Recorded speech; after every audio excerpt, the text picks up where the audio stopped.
Peck, Nichols Road, 7265. The first thing I'd like to address is Mr. Moros. Last meeting, my friend Jerry was up here speaking, and he was rudely interrupted by Mr. Moros. I don't agree with that. I think it's very unprofessional. I thought this was a comment section for the citizens to speak and not be interrupted by the board. That's my first point. My second point would be, while I was running for election, I've heard a lot of rumors between me and Mr. Morris and our contact that we had in front of this building. I'd like to address that at this time. We both know what happened, and I've heard plenty of rumors that were false about what's happened, accusing me of very, very wrongful doings. All of that is false. You know that, and I know that. I was on one side, you were on the other. How this all started? You held up a Trump sign as a Democrat.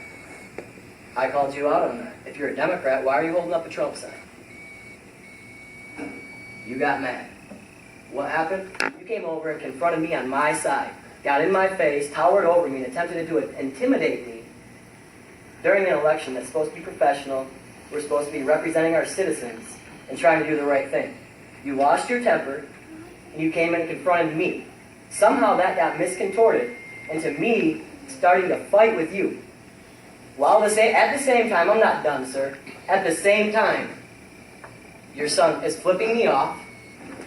Your mother and somebody else I don't know who claimed to be a federal agent, which isn't, and would not provide me with this federal agent number, also came over. 3 of you intimidating me on my side.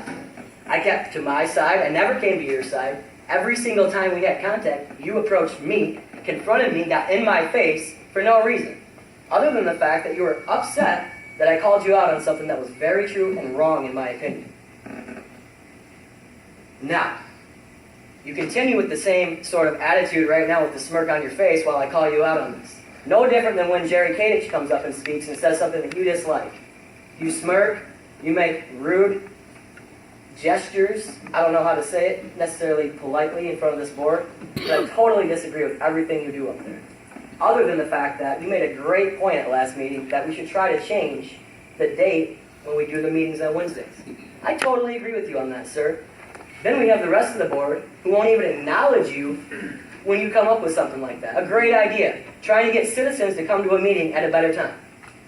How are you people supposed to work together when you are supposed to be on the same team and you come up with something that's a great idea, trying to do something for the citizens, and these people won't even acknowledge you or think about it?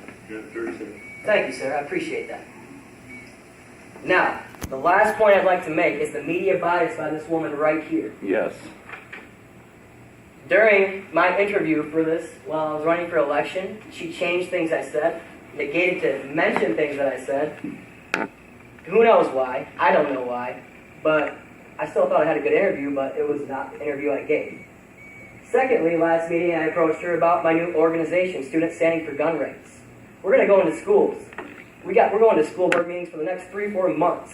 We've got people nationwide supporting this movement. We're going to go into these schools, assess their safety programs. We're going to go in, see what kind of security protocol they have. We're going to try to work with police departments, fire departments, and see how we can better the situation without imposing on constitutional rights of the American citizens, which obviously is not going to do any good. Look at the thing that just happened in California, who has some of the most strictest gun rights and gun laws. Yeah, okay, Mr. Peck.